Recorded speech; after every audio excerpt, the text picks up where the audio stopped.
Bem-vindos ao Albergue! Eu sou o Ed, esse é o Albergue Especial e hoje vamos falar do filme O Nome da Morte.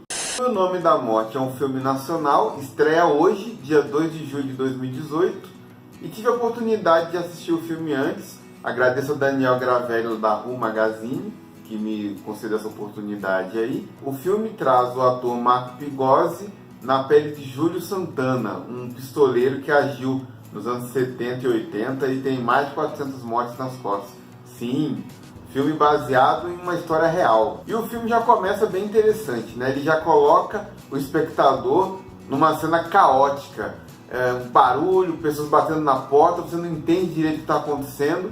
E acho que isso é bem positivo, né? Instiga a curiosidade do público, né? Quem é esse cara? O que está acontecendo? O que ele está fazendo?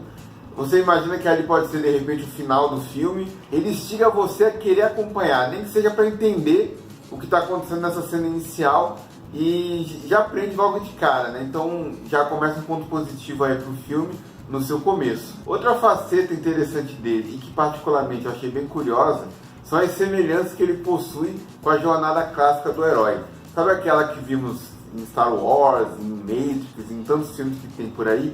A jornada do herói mesmo. Você tem ali o Júlio no mundo comum, na fazendinha ali da família, pobre, tentando trabalhar ali, aquele mundo cotidiano, né, que gera logo uma identificação com a gente, né, de ter que trabalhar, ter que ganhar vida, ter uma namoradinha ali, aquela vida comum, né, que é para trazer realmente o público para junto do herói. A sugestão do pai do Júlio para que ele se torne policial nós podemos associar com o chamado da aventura, por exemplo, o Obi-Wan chamando o Luke, o Morpheus chamando o Neo. O tio Cícero, interpretado pelo André Matos, podemos colocar ele como o mestre, né, nessa jornada, que vai trazer orientação, levar ele até a aventura, levar ele até a história do filme, vai ensinar as coisas para ele. Então eu achei curioso esse paralelo, apesar de ser uma história bem atípica, né, onde dificilmente vemos um bonzinho, mas é engraçado que temos esses elementos todos. Um outro bom elemento narrativo do filme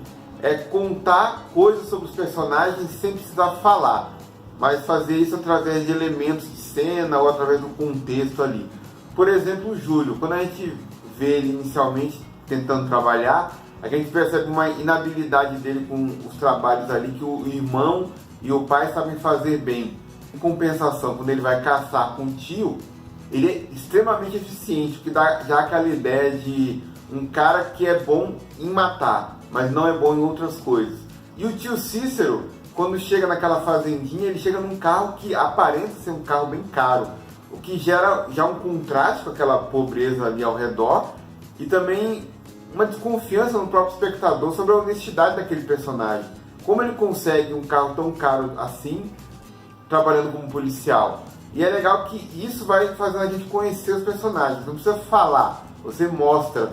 E afinal de contas é uma obra audiovisual, né? A imagem tem que contar muito da história também. E falando em narrativa, o filme me remeteu algumas vezes para a obra do Quentin Tarantino.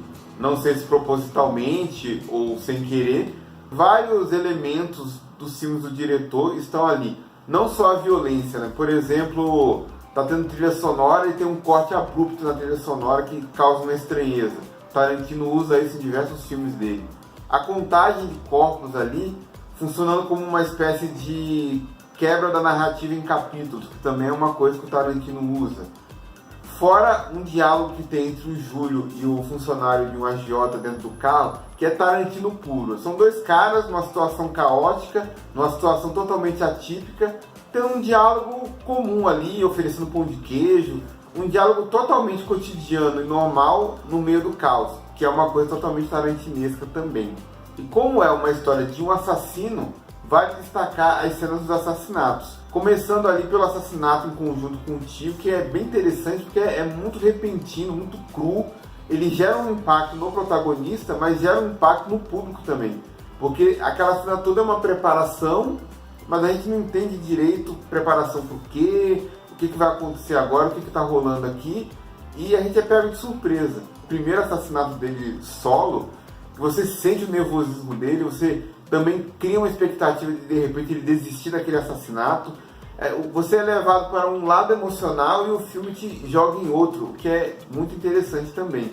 E aí ele vai evoluindo como assassino, os assassinatos vão ficando mais fáceis, mas é interessante que mesmo o protagonista sendo alguém que você poderia classificar como cruel ou imoral, ele tem uma moralidade inata dele que tenta sempre puxar o público para torcer por ele, para não perder o público de vez.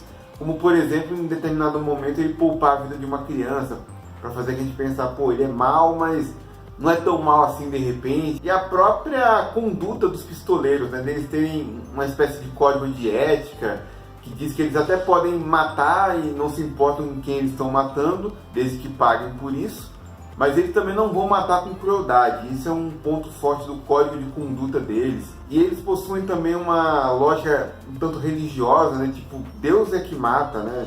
Deus é que leva. Se Deus quiser impedir, ele vai desviar a bala. Em umas lógicas assim que uma pessoa que de repente tenha uma crença em algo superior, de repente pode até questionar uma lógica dessa. Será que realmente ele tem razão? É uma lógica distorcida, mas tem um certo sentido ali. Talvez pelo personagem acreditar tanto naquilo, né? Dele ter isso tão forte dentro dele, acaba nos convencendo que aquilo pode ter algum sentido numa realidade totalmente caótica. E a importância do código, narrativamente falando, é interessante, porque quando ele é quebrado, as coisas começam a dar errado para o protagonista. O Júlio começa a ficar ameaçado de perder tudo, de repente perder a própria liberdade, né? Então o código ele tem uma função dupla, tanto para trazer um cerne moral para aquele protagonista, mas também para ser um divisor de águas na própria história dele.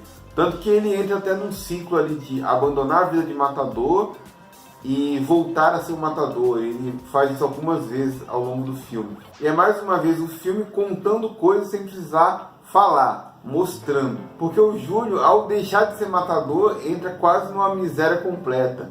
A prosperidade só vem quando ele volta a matar, mas quando ele abandona de novo aquela vida, a miséria se instaura de novo. O pessoal até brincou lá na sala depois que o problema do filme era a gestão financeira do Júlio, que não existia.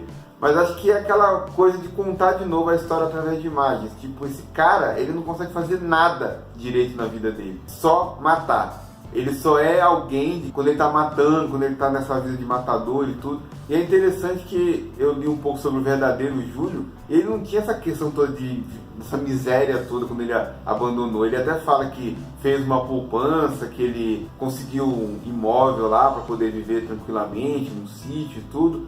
Então, sabe, isso é realmente um reforço do roteiro do filme, sabe, para trazer uma carga negativa na vida dele ao redor, na vida financeira, na aparência, quando ele está fora daquela vida. É como se ele precisasse matar para estar vivo. Temos que destacar também os pontos negativos do filme. E para mim são dois os mais evidentes. O primeiro é a conclusão daquela cena inicial. Aquela cena caótica que eu mencionei. Quando eles retomam ela, a conclusão para mim é falha. Parece que falta um pedaço do filme ali. Porque aquela cena, comparado com a cena que veio logo depois, parece que falta algo, ficou inconclusiva. Eles tinham que ter colocado alguma coisa a mais para fechar. Ele cria uma expectativa naquela cena inicial, você quer saber o que está acontecendo, você quer saber o que vai acontecer. E quando ela finalmente chega no filme, ela tem uma conclusão que eu considerei pífia. Outro problema do filme são os flashbacks. Ao longo da narrativa eles são jogados ali, possuem uma carga dramática forte para o Júlio, ele lembra daquilo com um certo desespero, mas isso não é aprofundado. É sugerido ali que ele até matou antes de começar a carreira dele como pistoleiro, mas não desenvolve, fica só uma sugestão.